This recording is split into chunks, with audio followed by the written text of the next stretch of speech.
Hello viewers, আসসালামু আলাইকুম। Nurse কিচেনের আরেকটি মজাদার ভিডিওতে আপনাদের সবাইকে স্বাগতম। আজকে আমি আপনাদের সঙ্গে 1 পাউন্ড ওজনের একটি বার্থডে কেক ডেকোরেশন করে দেখাবো। তো চলুন শুরু করা যাক। কেকটার ডেকোরেশন করার জন্য টার্ন টেবিলের উপর একটি কেক বোর্ড রেখে তার উপর এখন কেকের যে একদম উপরের লেয়ারটা সেই লেয়ারটা একদম নিচে দিয়ে দিচ্ছি। কেকের লেয়ারটা দেওয়ার পর এবার দিয়ে দিচ্ছি সুগার সিরাপ।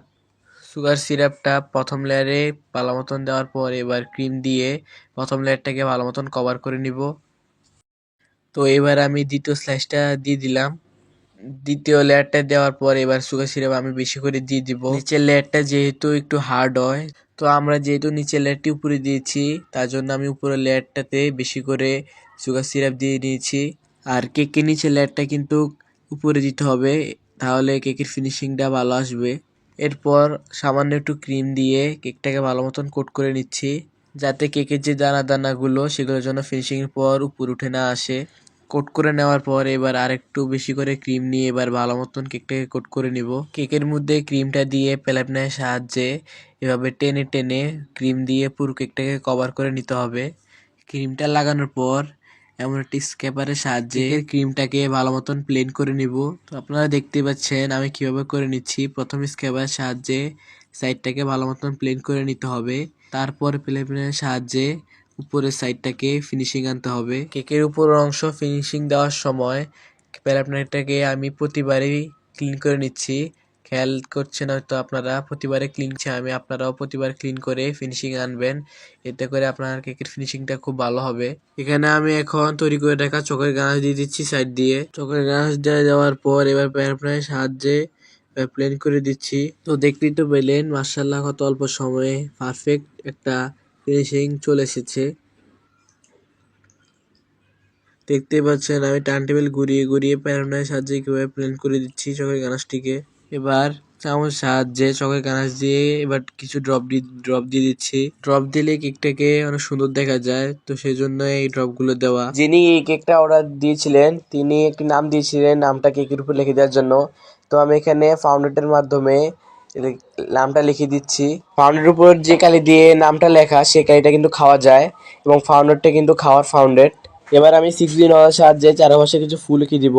দেখতে পাচ্ছেন আমি 6B নলের মাধ্যমে ক্রিমটাকে একবার চাপ দিয়ে উঠিয়ে নিচ্ছি, এতে সুন্দর একটা ডিজাইন তৈরি হয়ে যাচ্ছে, আপনারা দেখতেই পাচ্ছেন। এবার আমি নিচে সাইডে এবার একই ডিজাইন দিয়ে দিচ্ছি, চেপে চেপে উঠিয়ে ফেলছি একই ডিজাইন। দেখতে পাচ্ছেন ডিজাইনটা কীভাবে করে নিচ্ছি আমি,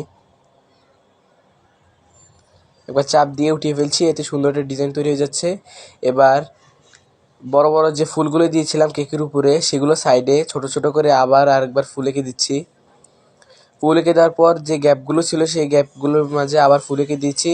এবার একটা একটা ফুলের উপরে একটা একটা করে স্প্রিং বল, গোল্ডেন কালার স্প্রিং বল ছড়িয়ে দিচ্ছি। এই হচ্ছে কেকের ফাইনাল লুক। কেমন হয়েছে কমেন্ট করে জানাবেন। ভিডিওটি ভালো লাগলে প্লিজ চ্যানেলটি সাবস্ক্রাইব করে পাশে থাকবেন। সবাইকে আসসালামু আলাইকুম। আসসালামু আলাইকুম এভরিওয়ান। আজকে আমি আপনাদের সঙ্গে শেয়ার করব অনেক মজাদার, অনেক সুন্দর একটি চকলেট কেক রেসিপি। এই কেকটিকে আজকে আমি আপনাদের ডেকোরেশন করে দেখাবো।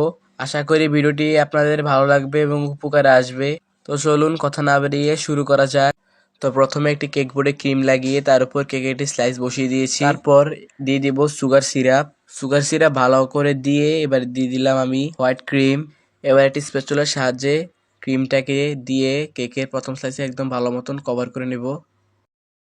কেকটাকে চারপাশে কভার করে নেওয়ার পর এবার দিয়ে দিচ্ছি কেকের আরেকটি স্লাইস। কেক বেক হওয়ার পর যে নিচের যে অংশটা থাকে সেই অংশটা দিতে হবে উপরে, এবং উপর অংশটা দিতে হবে নিচে, এতে উপরে ফিনিশিংটা খুব তাড়াতাড়ি সুন্দর হয়ে আসবে।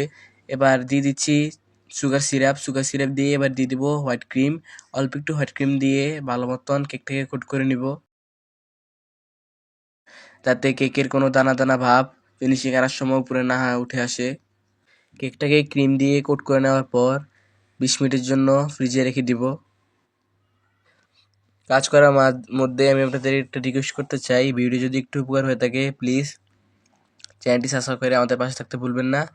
আর ভিডিও যদি ভালো লেগে থাকে ভিডিওতে লাইক দিতে কিন্তু ভুলবেন না। 20 মিনিট পর ফ্রিজ থেকে নামিয়ে কোনো ধরনের নজল ছাড়াই পাইপেন ব্যাগে ক্রিম ভরে এবার ক্রিমগুলো দিয়ে দিচ্ছি। ক্রিমগুলো আমি ফিনিশিং আনার জন্য দিয়ে দিব।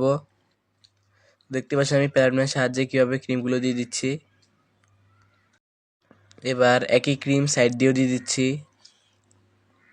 ক্রিমগুলো দিয়ে দেওয়ার পর এবার একটি প্যারাফিনের সাহায্যে ফিনিশিং আনবো। এবার আমি প্যারাফিন ও একটি স্কেপারের সাহায্যে ফিনিশিং নিয়ে আসবো। একটা জিনিস খেয়াল রাখবেন, ফিনিশিং দেওয়ার সময় প্রতিবারই প্যারাফিনটিকে করে নিতে হবে। ফিনিশিং আনার পর 20 মিনিটের জন্য নরমাল ফ্রিজে রাখতে হবে এবং তারপর চকের গানাশ দিতে হবে। এতে করে চকের গানাশটি খুব পারফেক্টভাবে সেট হয়ে যাবে। এবার চকের গানাশটিকে প্যারাফিনের সাহায্যে চারপাশে ছড়িয়ে দিচ্ছি। তো দেখতে পাচ্ছেন আমি কীভাবে করে নিচ্ছি। এই কাজটিকে খুব আলতো হাতে ধীরে ধীরে সময় নিয়ে করতে হবে, এতে চকের গানাশের ফিনিশিংটা সুন্দর আসবে। তো আমার ফিনিশিং আনা শেষ। এবার আমি কিছুক্ষণ ফ্রিজে রাখবো। ফ্রিজে রাখার পর ফ্রিজ থেকে নামিয়ে নিয়ে দেখতে পাচ্ছেন আমি কীভাবে ক্রিমটাকে হালকা বিট করে নিয়েছি এবং হালকা বিট করে নিয়ে 5 ml ভরে এবার ডিজাইন করব। এবার তো কেউ কিছু মনে করবেন না, সরি। এখানে আমি ভুল করে ঘুরিয়ে ঘুরিয়ে ক্রিমটা না দিয়ে অন্য ডিজাইন মনে করে গোল গোল করে দিয়ে দিয়েছি। পরে মনে পড়েছে যে আমি ও ডিজাইনটা দিব না, এই ডিজাইনটা দিব।